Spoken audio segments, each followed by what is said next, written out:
சிவகாசி மாநகராட்சியின் திருத்தங்கல் பகுதியில் அமைந்துள்ள பூவநாதபுரம் அரசு மேல்நிலைப் பள்ளியில் கல்வி பயிலும் மாணவ மாணவியர்களுக்கு நீண்ட காலமாக அறிவியல் ஆய்வக வசதி தேவையாக இருந்து வந்தது.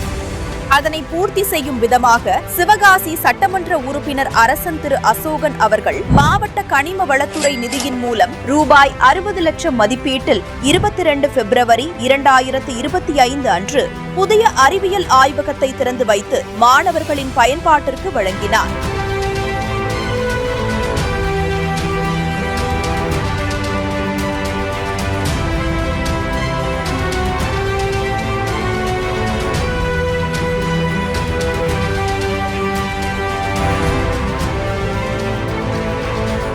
மேலும் இப்பள்ளியை பசுமை பள்ளி திட்டமாக மாற்ற முதல்வர் பசுமை பள்ளிக்கூட திட்டத்தின் கீழ் ரூபாய் 20 லட்சம் மதிப்பீட்டில் சூரிய ஒளி கூடாரம், பசுமை நிழற்கூடங்கள் மற்றும் வேளாண் துறை மூலம் ஆழ்துளை கிணறு அமைத்து சொட்டு நீர் பாசனம் வசதி ஏற்படுத்தி பள்ளி மாணவர்களுக்கு காய்கறிகள் விளைவிக்கும் பசுமை கூடாரம் ஆகியவை உருவாக்கப்பட்டுள்ளன.